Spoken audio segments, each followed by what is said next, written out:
vous êtes en très bonne santé et que vous êtes loin de cette maladie et que vous vous engagez à mettre en quarantaine jusqu'à la fin de cette épidémie et nous nous reverrons une autre fois. Alors, dans l'ensemble d'aujourd'hui et dans cette vidéo, nous allons expliquer une leçon importante cette année. Alors, cette leçon est en titre de la communication nerveuse. Nous allons commencer notre leçon par un paragraphe ou soi-disant introduction afin que nous puissions avoir une idée générale sur les thèmes de la leçon entière.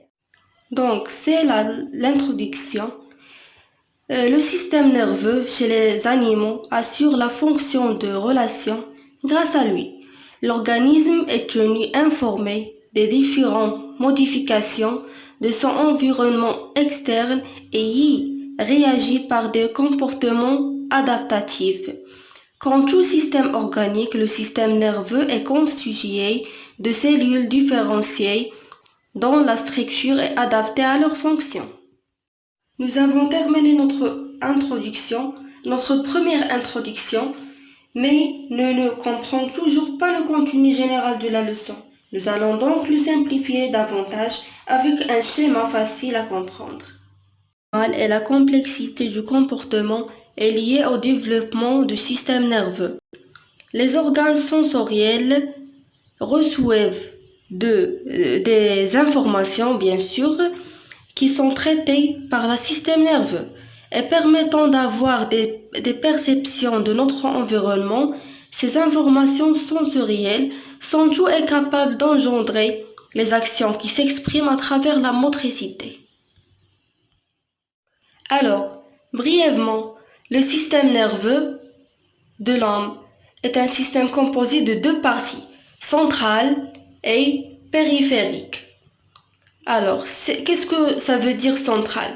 Donc, centrale constitue de deux centres nerveux, le cerveau et la moelle épinière, forment ce qu'on appelle encéphale, alors que le moelle épinière est logé dans la colonne vertébrale.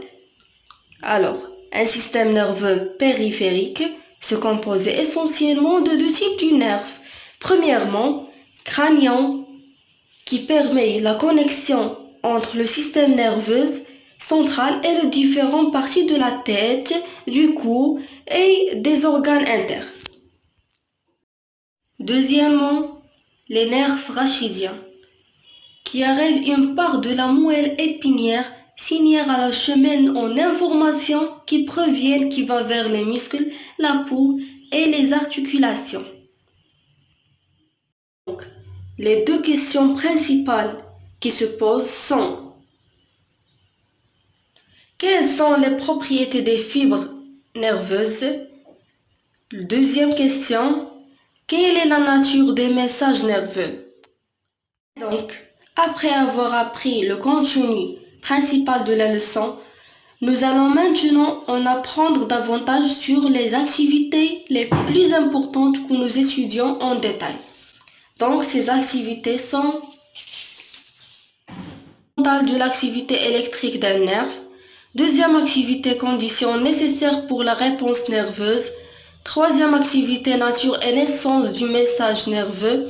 Quatrième activité, le rôle de la membrane cellulaire dans le potentiel de repos. Par contre, l'activité 5, c'est le rôle de la membrane cellulaire, dans le potentiel d'action. Et on a plusieurs activités.